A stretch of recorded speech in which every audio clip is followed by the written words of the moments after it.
tromper les gens. L'esprit déborde sur la parole. À cause de l'esprit, ils vont plus loin que ce qui est écrit en réalité. Et là, dans les églises, il y a un très très grand danger. Il y a un très très grand danger. Voilà, écoutez, l'esprit ne doit pas déborder de la langue. Imaginez, vous à l'époque, attendez, je vais vous montrer. Je dois avoir une photo ici, vous allez vous la passer, vous allez comprendre. C'est du direct live.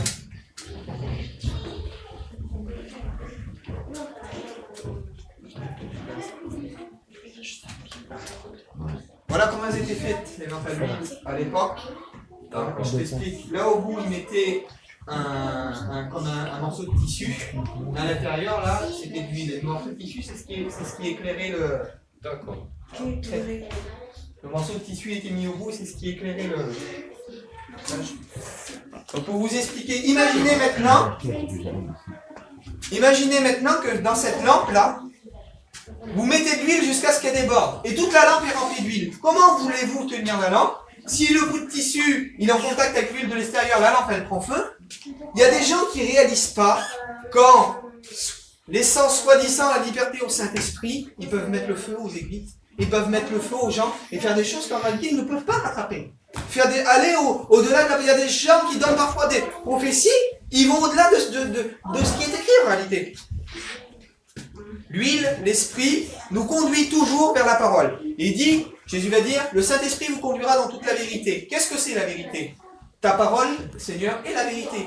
Il dit ça, sanctifie-les par ta parole est la vérité. L'Esprit de Dieu te conduira toujours dans la vérité qui sont écrites et déterminées dans la parole. Et jamais au-delà, jamais plus loin. Quand vous voulez analyser quelque chose, une prophétie, une parole de connaissance, si ça va au-delà de ce qui est écrit, foutez-le à la poubelle. C'est ça que ça n'accomplira jamais. L'esprit nous conduit toujours vers la parole pour l'approuver. Et l'un ne va pas sans l'autre. Mais si l'huile déborde, alors vient le dérèglement. Pourtant, on entend dire parfois, Seigneur, je veux que ma coupe déborde, je veux déborder du Saint-Esprit. Dans la Bible, il n'y a aucun texte. Il y en a un seul et je vais vous l'expliquer. Mais il y a un seul texte dans la Bible qui parle de déborder, du débordement. Et dans la Bible, il n'y a aucun texte qui parle, Seigneur, je veux déborder de ton esprit. Non, Seigneur, je veux être rempli de ton esprit. Soyez remplis jusqu'à la plénitude de Dieu. La plénitude, c'est jusqu'en haut. Après, en haut, il n'y a plus de place. Et quand ça déborde, ça part dans tous les sens et c'est une catastrophe. Moi, je vous dis ce qui est écrit. N'allez pas au-delà de ce qui est écrit. Dans la Bible, vous ne trouverez jamais un texte qui est écrit, je veux déborder de ton esprit. Il y a un seul texte qui en fait allusion, mais une fois que je vais vous l'expliquer, vous allez comprendre de quoi il s'agit. Et malheureusement, des gens qui ont une mauvaise compréhension tordent le sens du texte pour partir dans des... comment on appelle ça, du trapèze volant sans filet. Hein, ça jongle à droite, ça jongle à gauche. Mais il faut rester droit dans ce qui est écrit dans ce livre. Vous lirez ce passage, le psaume 23, au verset 5, il est dit... Tu oins d'huile ma tête, point, et ma coupe déborde. Alors, qu'est-ce que ça veut dire, tu oins d'huile ma tête? Jésus est en train de parler, alors, je vais vous parler de la coupe d'abord, et après je vais revenir sur tu oins d'huile ma tête. La coupe, il n'est pas question d'une coupe d'huile, là. Quand il est dit, ma coupe déborde, il faut savoir que David était roi d'Israël, et le roi, en tant que roi d'Israël, tous les rois, ils avaient à leur côté un échanson, toujours un échanson, qui remplissaient leur coupe de vin. Et quand le vin, dans la Bible, ça représente la joie, ça représente l'abondance de la joie. Et là, il y a une différence. C'est pas tu oins d'huile ma tête, donc c'est sa tête qui est oint d'huile. C'est pas sa coupe. Et ma coupe, donc la coupe que les chansons devaient remplir, elle débordait. C'est-à-dire, ma joie que tu me donnes, tu l'as fait déborder. La coupe que David est en train de parler, c'est la coupe de les chansons. C'est la coupe que les chansons remplissent parce qu'il est roi et parce qu'il avait toujours du vin près de lui. Maintenant, tu oins d'huile ma tête, c'est une tradition juive et Jésus en fait référence. Vous lirez ça dans...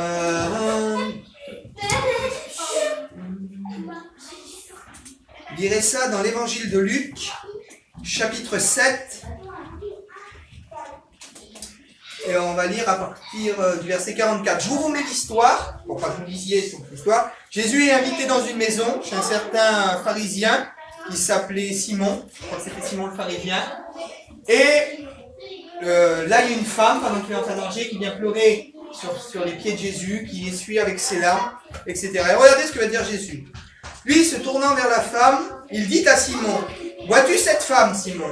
Je suis entré dans ta maison et tu ne m'as pas donné d'eau pour laver mes pieds. Mais elle les a mouillés avec ses larmes et les a essuyés avec ses cheveux.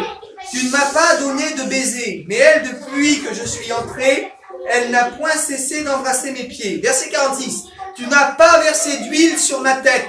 Mais elle n'a cessé de verser du parfum sur mes pieds. » Verser de l'huile sur la tête était une tradition juive. Quand on invitait quelqu'un pour un repas ou pour quelque chose, c'était un signe que la personne était bien reçue chez nous, qu'elle était la bienvenue, c'était un signe de bénédiction. C'est-à-dire que l'huile, à l'époque, celui qui avait de l'huile pouvait conserver les aliments, comme le sel, vous savez, pouvait conserver les aliments. C'est pour ça que la veuve de Sarepta, ceux qui connaissent l'histoire, elle avait qu'un tout petit peu d'huile, et quand le prophète va venir verser, elle va remplir plusieurs vases. Parce que celui qui avait de l'huile à cette époque-là, c'était la richesse. Celui qui avait de l'huile, c'était la richesse. Et c'est pour ça que quand on manie l'huile de quelqu'un, c'est de dire je partage ma richesse avec toi. Ce qu'il y a de meilleur dans ma maison, ce qu'il y a de plus de valeur pour moi, je le partage avec toi parce que tu es mon frère, tu es ma soeur, tu es bienvenu. Et Jésus va faire ce reproche à ce pharisien parce qu'il ne l'a pas fait en réalité. Donc, quand David dit « Tu oins d'huile ma tête », c'est-à-dire toute la richesse qui est en toi, Seigneur, tu la déverses sur moi, tu la déverses sur ma tête. Et ma coupe déborde, c'est-à-dire jusqu'à ce que ma joie soit comblée. Parce que la coupe, comme je l'ai dit, c'est la coupe de vin, c'est pas une coupe d'huile. Donc, quand des gens prient maladroitement et disent « Seigneur, je veux déborder », non, déborde pas, c'est que des règlements soient remplis. Déjà, quand tu seras rempli, tu pourras accomplir de grands exploits avec Dieu. Déjà, quand tu seras rempli, pour moi qu'il y a déjà du boulot à faire. Et dans des incompréhensions comme ça, je me dis, les gens se lancent des fois dans des interprétations, dans des prières qui sont... Alors, Dieu ne va pas venir nous taper sur les doigts avec une règle, ah, tu pries mal, etc. Mais il est important, tellement important de comprendre les mots. De comprendre ce qu'on lit pour savoir où on va, pour savoir comment prier, comment grandir et avancer avec Dieu. Comme je vous dis, c'est catastrophique.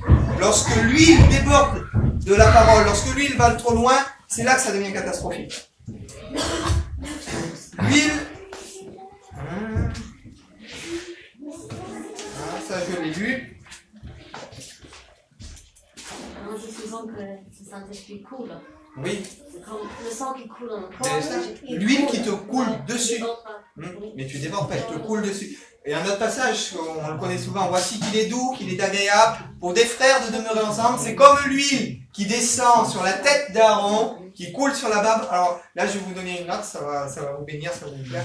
Pourquoi on commence par la tête? Parce que la première chose que le Saint-Esprit impacte, c'est nos pensées. Amen. Quand nos pensées sont impactées, c'est les yeux, notre vision elle change. Ce que l'on sent, ça change. Et à la fin, c'est notre langage qui n'est plus le même. C'est pour ça, ça commence par en haut, par la tête, notre esprit, notre cœur. Ensuite, ça coule sur nos yeux, on voit plus les choses pareilles, on voit nos frères, nos sœurs. Et quand on voit plus les gens pareils, quand on voit plus les choses pareilles, c'est de l'abondance du cœur que la bouche parle. Alors ça coule sur notre bouche et notre bouche est impactée. Gloire à Dieu. C'est ça qu'il est doux et agréable de demeurer ensemble. Quand on demeure ensemble, on crée des liens, on crée une vie spirituelle, une communauté spirituelle, une vie de famille.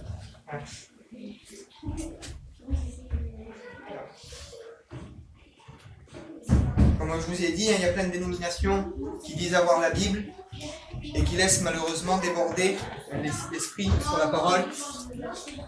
On va lire un texte, 1 Corinthiens 14, 22. Par conséquent,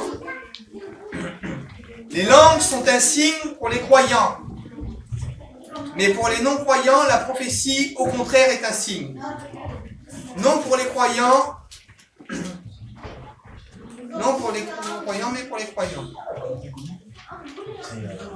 Si donc, 1 Corinthiens 14, et là je suis au verset 23. Donc là, il parle de la manifestation des dons dans l'Église. Et c'est très important. Si donc, dans une assemblée de l'Église entière, tous parlent en langue et qu'il entre un simple auditeur ou un non-croyant, ne diront-ils pas que vous êtes fous? C'est-à-dire que dans une église, tout le monde parle en langue, et là, il y a quelqu'un qui est un non-croyant. Il rentre, il dit, ne diront-ils pas que vous êtes fous? Et il y a des dénominations aujourd'hui où on pousse les gens, soyez remplis de Dieu, parlez en langue. Et puis, c'est un show qui va tout le monde hurle, tout le monde crie. Et les gens, ils ressortent, ils sont toujours pareils en réalité. C'est pas le fait de... Moi, c'est arrivé souvent d'être assis sur ma chaise que de viennent me parler fortement. j'ai pas besoin de parler en langue, j'ai pas besoin des fois de lever ma main. Et quand je sais pas le fait de parler en langue, c'est pas le fait de sauter, de gesticuler dans tous les sens. C'est pas ça qui produit la vie. L'obéissance vaut mieux que les sacrifices. C'est l'obéissance qui produit la vie. Et dans la parole de Dieu, il n'y a rien d'autre. Qu'est-ce qu'il dit? Même si je parlais la langue des anges, même si j'avais la foi transportée, même si j'ai pas l'amour. Mais l'amour, c'est quoi? C'est avoir l'amour de la parole de Dieu, l'amour de Dieu qui nous pousse à lui obéir, parce que comme je reviens au même texte, l'amour de Dieu consiste à pratiquer ses commandements. Donc si j'ai l'amour, je dois avoir la pratique qui en découle derrière. Si tous parlent en langue et qui rendent un simple auditeur ou un non-croyant, ne dira-t-il pas que vous êtes fous? Mais si tous prophétisent et qu'il entre un non-croyant ou un simple auditeur, il sera convaincu par tous. Il est jugé et les pensées de son cœur sont dévoilées de telle sorte qu'en entendant ces paroles, il se jette face contre terre et adore Dieu. Vous savez, aujourd'hui, je connais des églises, moi, des fois, où on bloque des fois les prophéties. On préfère parler en langue, parce que parler en langue, là, les gens sont bénis. Mais quand il y a une prophétie, les gens ont toujours peur des prophètes. En ce moment, Dieu vous a placé un bon prophète là, avec vous. Amen. C'est qu'on le bénisse. Amen. 2 points, je récapitule un peu la prédication. Premièrement, la lampe, c'est la parole. Et ça, vous l'avez compris. Posséder la parole ne suffit pas. Qu'est-ce qu'on fait avec cette parole? Il y a un autre, moi j'ai plein de passages qui me viennent, c'est ça quand on lit, quand on est rempli de Dieu. Il dit que la parole de Dieu est une épée à 2 tranchants. Elle sépare moelle, os, jointure, âme et esprit. La parole, elle dit que l'épée de l'esprit qui est la parole de Dieu, on doit s'en servir pour combattre le diable. Maintenant, ne te sers pas de la parole pour combattre tes frères. Ne te sers pas de la parole pour blesser les autres. Parce qu'il y en a, vous savez, parce qu'ils ont une façon de penser différente, ils se servent de la parole. Tiens, prends ça. Ah, t'as vu comment je l'ai cassé? J'ai entendu ça, moi déjà. Ah, t'as vu, je l'ai repris, le frère. Hein. Je l'ai cassé. Ah, t'as vu, qu'est-ce que... Tu l'as pris, tu l'as massacré. T'as pris la parole, tu as planté, il est en train de mourir par terre. Si c'est pas Dieu qui vient le relever, il reste là, puis il meurt après. Je plaisante, ça vous fait peut-être rire, mais c'est une très grande réalité. On a reçu la parole, on a la lampe, la parole de Dieu, mais qu'est-ce qu'on en fait? Cette lampe, elle va devenir vivante lorsqu'on va obéir. Le Saint-Esprit va régénérer l'huile va jaillir à l'intérieur de la lampe. Et maintenant, prenez garde de ne pas laisser cette huile, des fois nos sentiments, notre émotion, déborder sur la parole, Amen. Déborder sur l'huile, et aller au-delà de ce qui est écrit. Je regardais ça l'autre fois sur mon Facebook, il y a une église, hein, je ne sais plus dans quel pays, c'est l'église de la bière. Donc tous les gens sont alignés, ils leur font boire de la bière et les gens tombent en transe comme ça. Mais ils font ça au nom de Jésus, c'est au nom de Jésus. Oui, Jésus, oui. Et puis ils boivent de la bière, ils sont bénis. Et ils vont au-delà de ce qui est écrit. Soi-disant sur une révélation spirituelle, soi-disant sur une révélation de l'esprit, ils vont au-delà de la parole. Ils vont au-delà de ce qui est écrit en réalité. On va finir par ce texte que j'ai lu des Lévitiques. Vous observerez mes lois et mes ordonnances. L'homme qui les mettra en pratique vivra par elles, aura plus que la vie, sera ressuscité, sera guéri, sortira, vous vous souvenez toutes les petites notes que je vous ai données, l'homme qui les mettra en pratique, c'est-à-dire, on ne peut pas passer autrement. Si vous voulez, on veut avoir la vie. Si on veut aller au bout, ça passera par une mise en pratique. La mise en pratique, quand tout va bien autour de nous, c'est facile. Mais maintenant, quand on a des bons contraires, quand les gens autour de nous nous font du mal, ou quand la mise en pratique, je vais juste vous donner ces dernières petites notes, puis après on priera le Seigneur. La parole de Dieu fut adressée à Jonas. Vous lirez ça, le livre de Jonas, chapitre 1, verset 1. Lève-toi, va à Ninive, la grande ville, et crie contre elle, car sa méchanceté est venue jusqu'à moi. Jonas se leva pour s'enfuir à Tarsis, loin de la face de l'Éternel. Pourquoi Jonas a-t-il voulu fuir? Alors j'entends dire des fois Jonas a eu peur. Jonas a pas eu peur. On a la réponse, je crois que c'est chapitre 2 ou 3 de Jonas, quand il est quand il annonce en réalité à Ninive de se repentir, et on voit que les Ninivites passent par la repentance. Et Jonas va dire ces paroles. C'est ce que je voulais éviter en fuyant à Tarsis, parce que je sais que tu es un Dieu bon, compatissant, là la colère est surmontée. Pourquoi Jonas ne voulait pas que ces gens-là se convertissent? Parce qu'à l'époque, Tarsis et les gens de Ninive, parce que Tarsis, quand il est parti pour s'enfuir loin, les gens de Ninive, là où il a été prêché par la suite, étaient les ennemis d'Israël. C'est comme si je vous aurais dit à l'époque d'Hitler, Ben, tu vas aller prêcher à Hitler là-bas, et moi je vais le sauver, il va se convertir. Tu as voulu qu'un homme comme ça, qui a tué autant de monde, que Dieu le pardonne? Mais Jonas, c'est ce qui lui est arrivé. Comment alors? Nos ennemis qui massacrent Israël, qui font du mal, qui sont cruels, parce qu'à cette époque-là, je vous passe les détails, mais on immolait les gens, on mettait les gens sur des pieux, etc. C'était des gens barbares. Des gens qui nous font de la cruauté comme ça, moi je vais aller leur prêcher pour qu'ils se convertissent et pour que tu les sauves.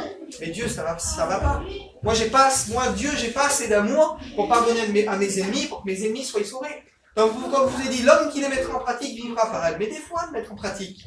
Dieu sait mettre le doigt où ça fait mal. Dieu sait mettre le doigt pourquoi? Parce qu'il faut que notre moi, là, il faut qu'il meure. Et pour que notre moi, il faut qu'il meure, mais Dieu va nous faire passer par des situations qui nous piquent, qui nous font mal.